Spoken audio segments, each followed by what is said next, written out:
Everybody, welcome back to the cabin.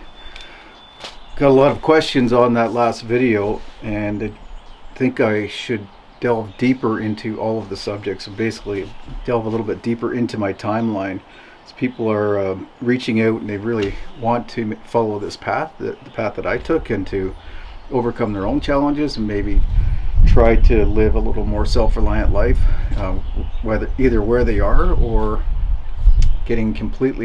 changing their life completely and moving from the city and into the country like this, and maybe even as primitive or as simple as this.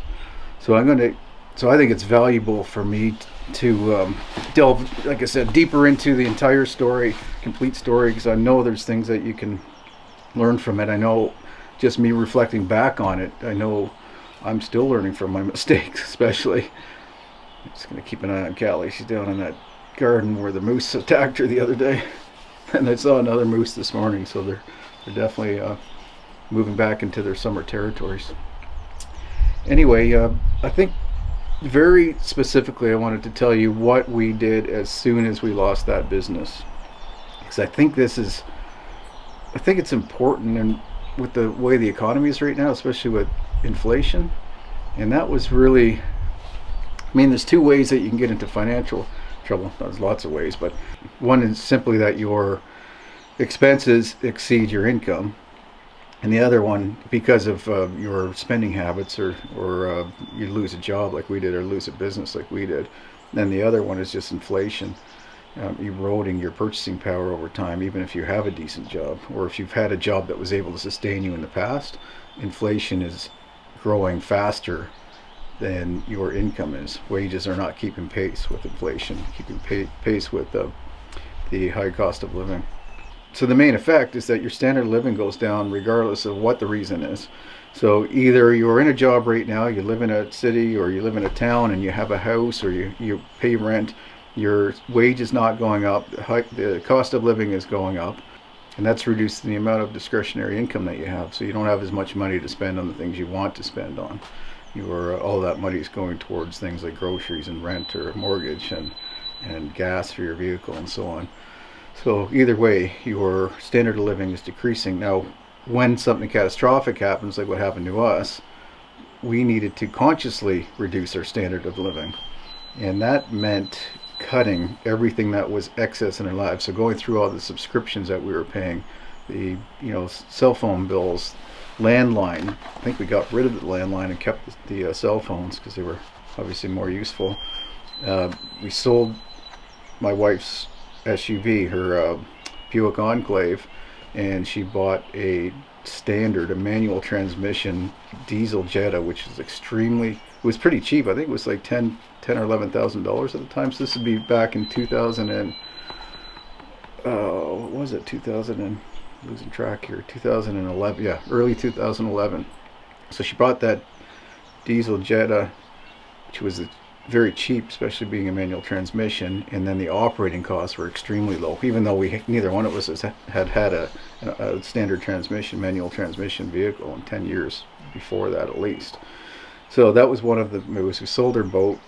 I got rid of my truck and bought a little Nissan Sentra, really embarrassing car. Drove that because that was cheaper on gas.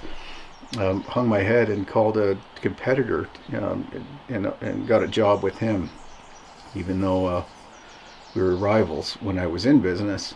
When I wasn't, he found my skills valuable, so I reached out to him and got a job. So I was willing to do anything to take care of my family, essentially. Now here's the self-reliant part. I think that a lot of people might want to start doing, if you see what's coming, even if you're not in a position where you have to do something drastic. If you choose to reduce your standard of living and become a more self-reliant, one of those ways is to grow your own food, of course. We couldn't afford to buy land or move somewhere where I didn't have a job, didn't have access to this job. So what we did is we tore up all the grass in the backyard, a lot of the grass in the backyard, and all the flat spot that had actual sun on it, put in this garden, and I put a lot of work into that. I did a double dig technique in order to make that garden super productive in that small area. So what I did is I skimmed the sod off, flipped that over or moved to the side, dug down a shovel depth, actually a garden fork depth. Took that soil, put it on the tarp next to the garden, and then I dug down again and flipped all that soil over to get it all loose, and then I put that soil back on top of that. So now I had 2 forkfuls, like 2 feet deep or more, of really nice loose soil. Before I put that second layer of soil back on, it was spring, so I went fishing, trout fishing and carp fishing, kept all the fish entrails and the full carcasses of the carp, and put in trenches this fish in order to provide nutrients. Then I put sticks and anything else that was decomposed. So just tried to make it as nutrient rich as possible. No fertilizer, couldn't afford fertilizer, didn't want to spend money on fertilizer, and don't believe in synthetic inputs. So that was just very effective, using organic material, using the soil that was there, and just enriching it. And unbelievable how productive that garden was. Now the second thing we did is where my wife came in. She was reducing the expenses while I was going to work, so she was the one selling everything. But then she got the idea that we should approach the neighbor who was a farmer. I've kind of made friends with him over the years, and asked him if we could just rent a little section of land to put some livestock on, so we could grow some pigs, or raise some pigs and some chickens. But then we had access to these Dexter cattle, so we were hoping we could fence off an area at least with electric fence. They said yes, but then they told us there was actually a better opportunity for us on the other side of the little village. So they're like, I don't know, a few hundred yards on one side of us, this farm that we were talking to. They said on the other side of us, probably 400 or 500 yards away from us, there was an investor from the city who bought 118 acres right on the edge of the village. It was the next property that had an old farmstead, and what was still there was an old house, like a typical old really rundown house, and then it had a barn that actually was a dairy barn 100 years ago, 150 years ago, and then it had 18 acres of cleared land, and then 100 acres of basically swamp. It was a dense forest that was not useful for anything. The 18 acres had some really old fencing around it. I thought, well, I could do something with that. So we approached this investor, and he was actually very happy to have somebody look after the property so it would look attractive, and that he could come up and visit occasionally with his wife, and that it would stop other people from abusing the property. So I ran electric fence around the 9-acre parcel, because it was 9 on either side of the barn. So I put electric fence on that side, and then on this side I dug it up by hand and started planting fairly good sized gardens, and then crops. I actually bought an ATV. I don't know how I got, it was only $3,000, a little ATV, and used that to plow up the field, just pulling a harrow behind it, and planted peas, field peas, barley, wheat, I don't know, oats, something else, with the intent of feeding pigs. So then we bought, I don't know, I think it was half a dozen Berkshire pigs. I think they were Berkshire. And we bought a few cattle, Dexter cattle, including a little bull. And we started our own little herd of registered Dexters. And then I raised chickens, 100 chickens at a time, meat chickens, out in this field. I made these little chicken tractors, if you've seen them, just sort of on wheels, well, 2 wheels in the back, 2 handles in the front. I think they were 8 or 10 feet long, just a foot or 2 high. And then I would just drag these around the pasture every day so that chickens could eat all the grass and the weeds and everything and the bugs. And then I would just move it over the length of that 10 feet or whatever, move that down the next day so they would have access to fresh bugs and grass and weeds every day. So that produced extremely clean and healthy birds on top of the feed that we gave them. So we raised the Berkshire pigs, we raised the cattle, raised the meat chickens. We had egg-laying chickens in our backyard. We had rabbits. We had quail, Cotternick's quail I raised. So we ate those eggs. We actually sold some of those eggs and ate the meat. Actually had some bobwhite quail temporarily. and then we started selling some of the produce and the meat right there at the farmstead at the road. Put a fixed up little shed that was at the front. Then we ended up creating a website and selling meat, organic meat, online. So that was actually was saving us money, and it was making us a little bit of money. But it was just so much fun. I actually enjoyed that so much that it just kind of set us on this path, and we continued on this path of self-reliance. And you have to make a decision at some point what you actually want to do with your life and what economically makes sense. So financially, probably didn't make sense for me to be trying to offset the cost of food rather than just go out and get a better job that pays me more per hour than what I was getting, offsetting our grocery bill and what we could sell. So I just loved doing that kind of thing. I'd liked doing it when I was younger, and I got back to doing it then, and I'm doing it now still because I love it that much. I'd rather do that than go out and get a traditional job. So that's not for everybody. But the point I wanted to make in all of this is you don't have to own land. You don't have to quit your job, move to the country, and move to a property that, 100-acre property with pastures and barns and everything else. If you can't afford it, you can.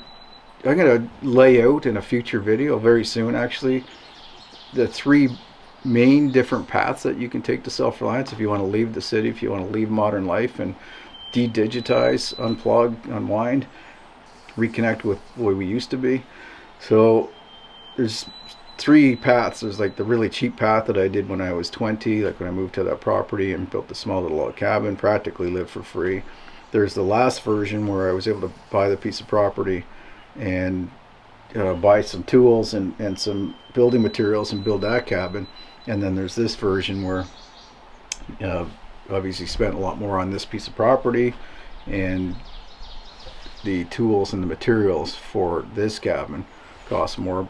And then I guess there's a 4th path, which is probably the most practical if you're planning on leaving the city to pursue this lifestyle, but you actually have some assets, you have some net worth, and that's to obviously get an existing place or to buy some raw land and build on it. But you can get a mortgage if you have an actual approved house on it, either existing or that you're going to build. So that's probably the path that a lot of you would like to take. But if you don't have the money, like I said, be innovative. Look for people. Like if we weren't worried about privacy here, I actually have a section of land like where I come up the driveway. There's a clearing there first, probably an acre or 2. If we weren't concerned about privacy and security, I would be happy to have somebody on this land working that and keeping that improved, and I don't know, just sharing effort, like basically community. And certainly if I was an investor or had like a property in town or something and had extra land, I'd be happy if somebody approached me and said, I live nearby and can I garden a section of your property? Like, to me, that's low risk, low liability, and I don't know, it's nice to do and nice to connect with like-minded people that are willing to put that effort in to begin with. So I know those opportunities exist. I know other people that would in the past would have allowed us to do that too. Well, we had the 2 opportunities right there, and one of them made more sense for us, so we pursued that, and we kept doing that for several years before we moved, or probably right up until I started building the last cabin, I guess it was. Like even a year into that, I think. So different ways to do it. Just get innovative, and if you're serious about making a change in your life, then you'll get creative, and you'll find a path, you'll find a way. Anyway, so I'm going to make a few more videos, talk more about each stage, and talk about, like I said, what it costs to actually do this. I think that's important. A lot of people are asking for that, and I haven't been able to really sit down and think about that and put it into words, but I'm ready to do that now. I have assembled all of the costs. I know what it cost me. I know what the time was to do it. I've done it 3-4 different ways basically, and yeah, it's time to share that. So you might want to subscribe. Just click on the link wherever in the corner. I think where is that? Left corner. That I think there is a subscribe button there, or on the avatar, the picture of my face. If you click on that, you can subscribe, or anyway, you probably figure out how to do it. It doesn't cost you anything. And like I said, I have a bunch of information. I just wanted to start sharing a little bit more in detail. So anyway, whether you subscribe or not, that's you can just tune into the channel and you'll see me talking more about this and giving you more information. Anyway, that's it. I think I'm going to get back to mix up a little bit more cement and get back on that barbecue before the weather changes again. So that's it. Thanks for watching. Appreciate it. Look forward to seeing you back here at the cabin next time. Take care.